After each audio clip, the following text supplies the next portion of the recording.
परमाणु क्रमांक को समझेंगे तो किसी तत्व के परमाणु के नाभिक में उपस्थित प्रोटॉनों की संख्या को परमाणु क्रमांक कहते हैं।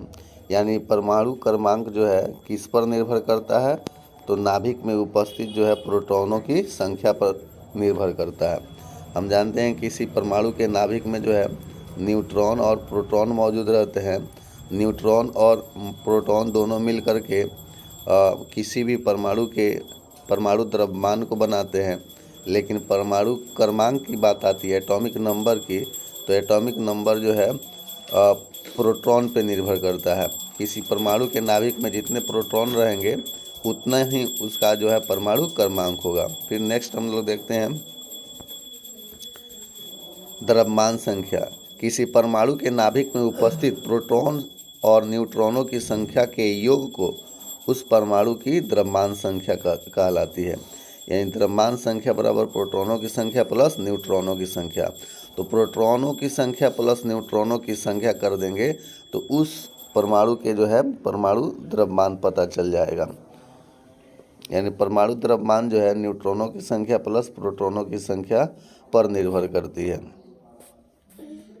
नेक्स्ट हम लोग देखेंगे क्वांटम संख्या। ये महत्वपूर्ण है। क्वांटम संख्या स्पेक्ट्रम रेखाओं की सूक्ष्म प्रकृति समझाने तथा इलेक्ट्रॉन की ठीक ठीक स्थिति का वर्णन करने हेतु 4 क्वांटम संख्याओं का प्रयोग किया जाता है।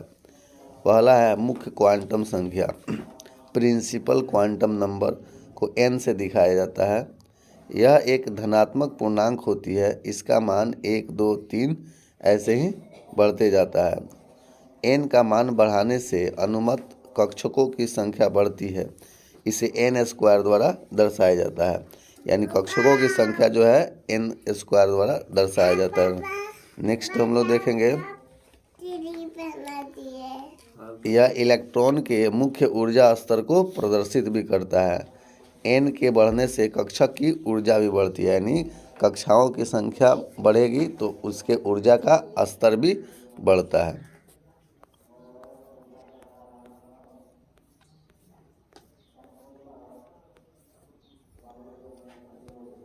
नेक्स्ट है द्विगंशी क्वांटम संख्या। इसे L से दिखाया जाता है। यह इलेक्ट्रॉन कक्षक की त्रिविमीय आकृति को प्रकट करती है। L का न्यूनतम मान 0 तथा अधिकतम मान n-1 होता है। चुंबकीय क्वांटम संख्या। तीसरा है magnetic quantum number. Magnetic quantum number देखेंगे, इसको m से दिखाया जाता है। यह उप ऊर्जा स्तरों की कक्षकों को प्रदर्शित करता है। m का मान L के मान पर निर्भर करता है। किसी L के लिए m का मान +L से लेकर -L तक होता है, शून्य सहित। यानी इसमें शून्य भी होता है। यानी m का मान जो है +L से लेकर के -L तक होता है और m का मान जो है L पर निर्भर करता है। चक्रण क्वांटम संख्या, स्पिन क्वांटम नंबर, इसको जो ms से दिखाया जाता है। 1925 में जॉर्ज उहलेनबैक और सैमुअल गाउट स्मिथ ने एक चौथी क्वांटम संख्या की उपस्थिति प्रतिपादित की जो इलेक्ट्रॉन प्रचक्रण क्वांटम संख्या ms कहलाई। यह इलेक्ट्रॉन के चक्रण की दिशा को प्रदर्शित करती है। इलेक्ट्रॉन के चक्रण की दिशा को यह प्रदर्शित करती है। किसी चुंबकीय क्वांटम संख्या m के लिए चक्रण क्वांटम संख्या s का मान +1/2 और -1/2 होता है। क्वांटम यांत्रिकी का मूल समीकरण श्रोडिंगर द्वारा प्रतिपादित किया गया। ये कुछ साइंटिस्टों के नाम है, यही सब इम्पोर्टेंट होता है इसमें। क्वांटम यांत्रिकी का मूल समीकरण श्रोडिंगर द्वारा प्रतिपादित किया गया। इसके लिए 1933 में इसे भौतिकी का नोबेल पुरस्कार भी दिया गया। यानी श्रोडिंगर को 1933 में भौतिकी के लिए नोबेल पुरस्कार भी दिया गया।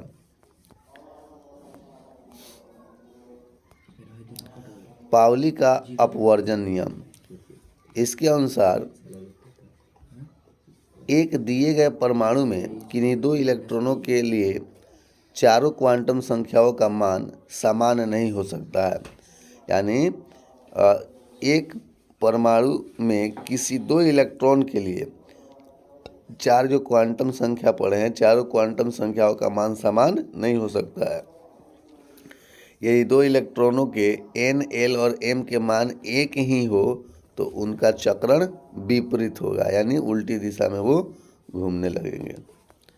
नेक्स्ट है हुंड का नियम, हुंड का अधिकतम बहुलता नियम, Hund's rule of maximum multiplicity. इसके अनुसार इलेक्ट्रॉन तब तक युग्मित नहीं होते जब तक कि रिक्त कक्षक प्रायः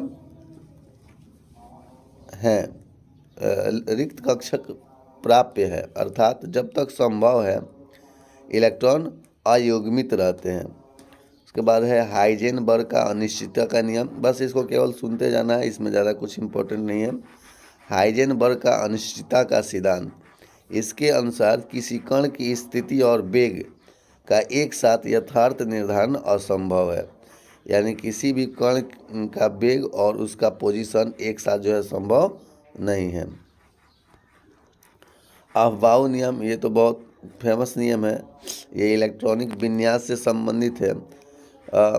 इस नियम द्वारा तत्वों के इलेक्ट्रॉनिक विन्यास लिखने के लिए विभिन्न परमाणु कक्षकों की ऊर्जा बढ़ाने का क्रम इस प्रकार है: 1s 2s 2p 3s 3p 4s 3d 4p 5s 4d।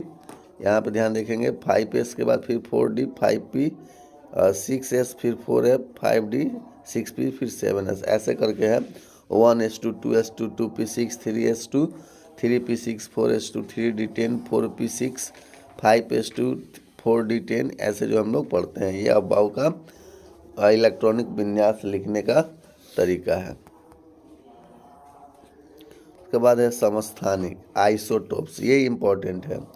समान परमाणु क्रमांक परंतु भिन्न परमाणु द्रव्यमान के परमाणु को समस्थानिक कहते हैं, यानी वैसे परमाणु जिनकी परमाणु संख्या तो समान है लेकिन परमाणु द्रव्यमान में अंतर है, उसको हम आइसोटोप्स यानी समस्थानिक कहते हैं। समस्थानिकों में प्रोटॉन की संख्या समान होती है, यानी प्रोटॉन की संख्या समान हो गई तो परमाणु क्रमांक समान हो गया, किंतु न्यूट्रॉनों की संख्या भिन्न होती है, और न्यूट्रॉन की संख्या जब भिन्न हो जाएगी तो न्यूट्रॉन प्लस प्रोटॉन करके परमाणु द्रव्यमान कहलाता है।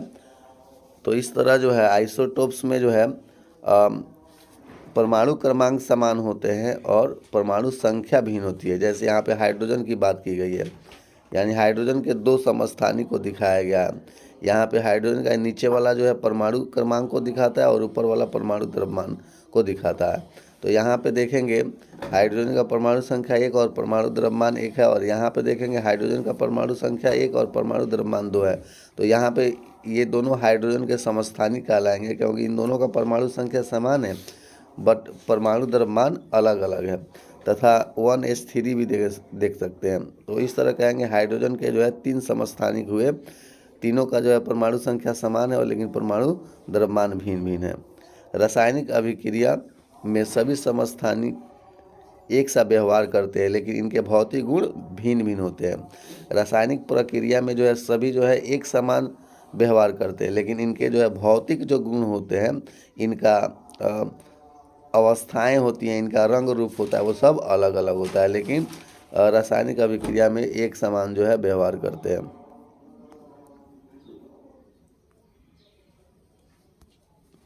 कुछ प्रमुख समस्थानिक एवं उनका उपयोग, ये इम्पोर्टेंट है।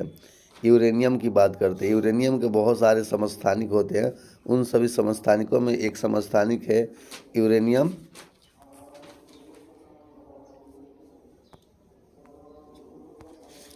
यूरेनियम 235 यूरेनियम 235 का उपयोग चट्टान की आयु ज्ञात करने में की जाती है। सोडियम 24 का उपयोग जो है रक्त के थक्के का पता लगाने में किया जाता है।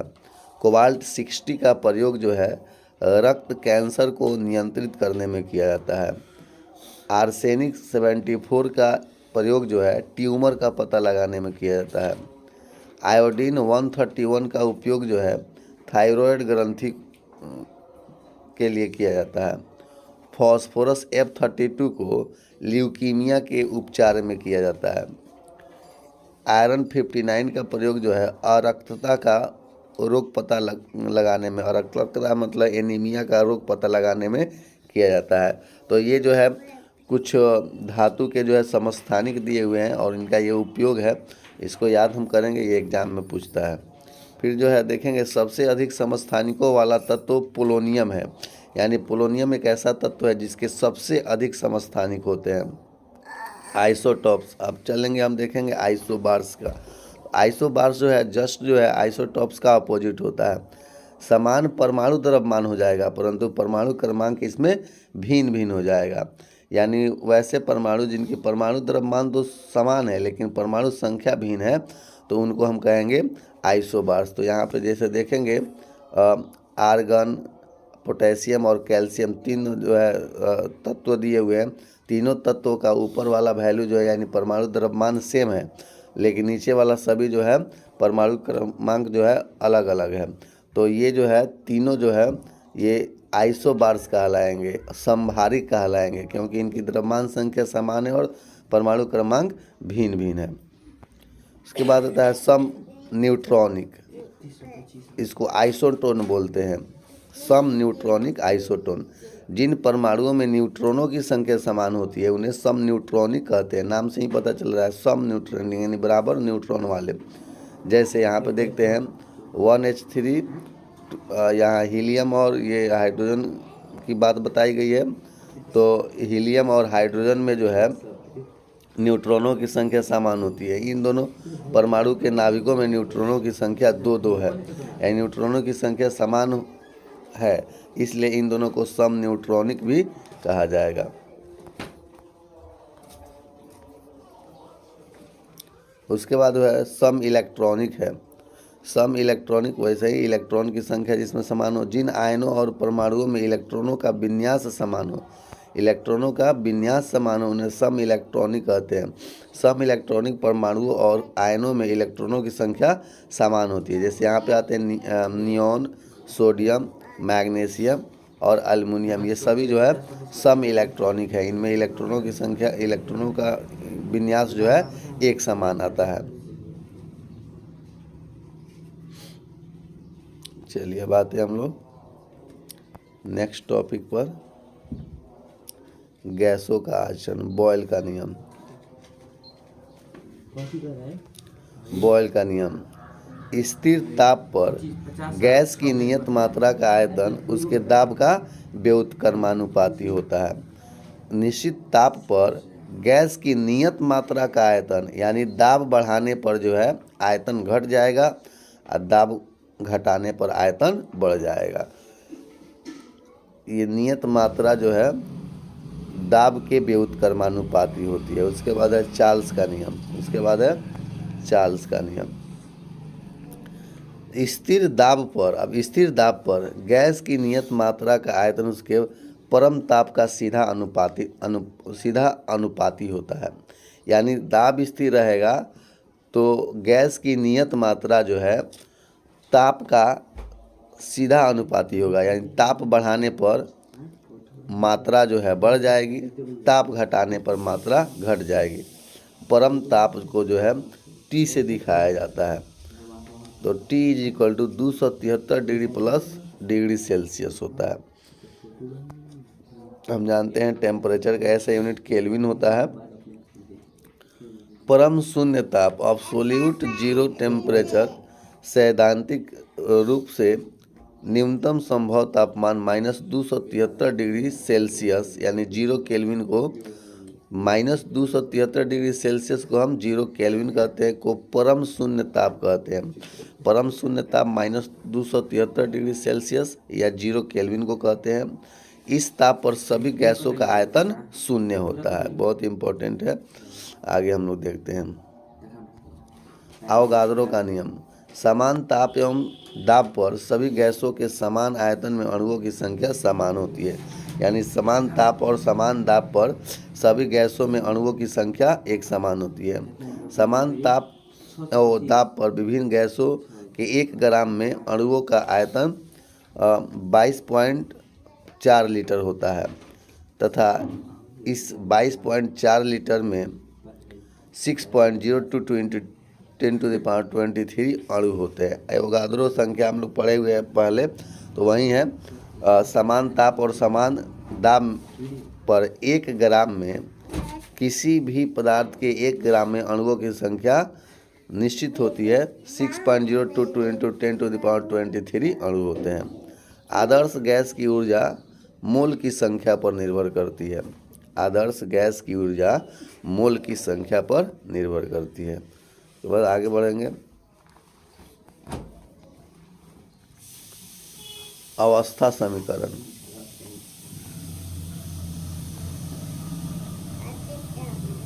अवस्था समीकरण PV = N × RT, जहाँ R एक मोलर गैस स्थिरांक है, PV = RT और N = 1 मोल गैस के लिए है।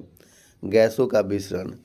घनत्व में अंतर रहते हुए पृथ्वी के गुरुत्वाकर्षण के विरुद्ध गैसों के आपस में मिलने जुलने की स्वाभाविक क्रिया विसरण कहलाती है। यानी गैसों के फैलने की क्रिया जो है विसरण कहलाती है। ग्राहम का गैसीय विसरण नियम। नियत ताप व दाब पर गैसों की विसरण की अपेक्षित गतियाँ उसके घनत्व तथा अणुभार के वर्गमूल के व्युत्क्रमानुपाती होती है। यहाँ पे आप देख सकते हैं, इसको देख के समझ सकते हैं। R1/R2 = √D2/D1 = √M2/M1, ऐसे आप समझ सकते हैं। अतः हाइड्रोजन गैस की विसरण की गति ऑक्सीजन के विसरण की गति की 4 गुनी अधिक है, ये बता रहा है।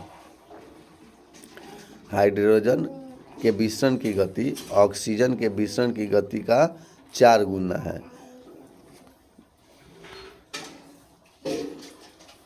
अब आते हैं तत्वों का आवर्ती वर्गीकरण। तो आवर्त सारणी जो है मेंडलीव के द्वारा विकसित किया गया। तो यहाँ पे देखेंगे मेंडलीव्स पीरियोडिक लॉ। 19वीं शताब्दी के मध्य में रशियन वैज्ञानिक D.I. मेंडलीव ने 1869 में ने तत्वों तथा उनके यौगिकों के तुलनात्मक अध्ययन से एक नियम प्रस्तुत किया जिसे मेंडलीव का आवर्त नियम कहते हैं। मेंडलीव के आवर्त नियम के अनुसार तत्वों का भौतिक एवं रासायनिक गुण उनके परमाणु भार के आवर्त फलन होते हैं। ध्यान रहे, यानी तत्वों का भौतिक एवं रासायनिक गुण इन्होंने परमाणु भार के आवर्त के फलन बताया, जो कि बाद में जाकर के गलत होने लगा। मेंडलीव द्वारा बनाई गई आवर्त सारणी में 9 वर्ग और 7 आवर्त थे। मेंडलीव ने जो आवर्त सारणी बनाए थे उसमें 9 वर्ग था, यानी कलमों की संख्या 9 और पीरियड्स की संख्या जो है 7 थी।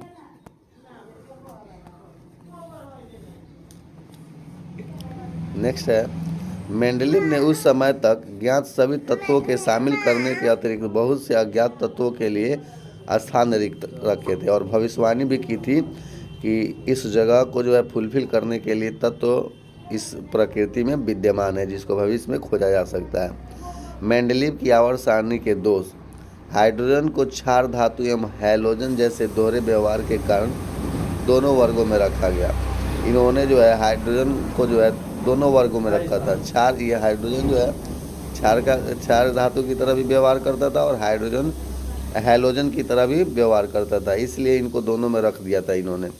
समान गुण वाले तत्वों को अलग अलग रखा गया, जैसे कॉपर, ये hydrogen, mercury, argentum, silver, titanium, gold, ये प्लैटिनम, बेरियम और पीबी। ये जो तत्व देख रहे हैं ये समान गुण वाले हैं, फिर भी इनको जो अलग अलग जगहों पे रखा गया था। उच्च परमाणु भार वाले तत्वों को कम परमाणु भार वाले तत्वों के पहले रखा गया था। जैसे आयोडीन का परमाणु द्रव्यमान 126.92 को टेल्यूरियम के बाद रखा गया। यानी इसमें क्या रखा गया था कि अधिक परमाणु कहीं अधिक परमाणु भार वाले को पहले और कम परमाणु भार वाले को बाद में रख दिया गया था। तो ये इनके जो है आवर्त सारणी के दोष थे। फिर हम आगे बढ़ते हैं।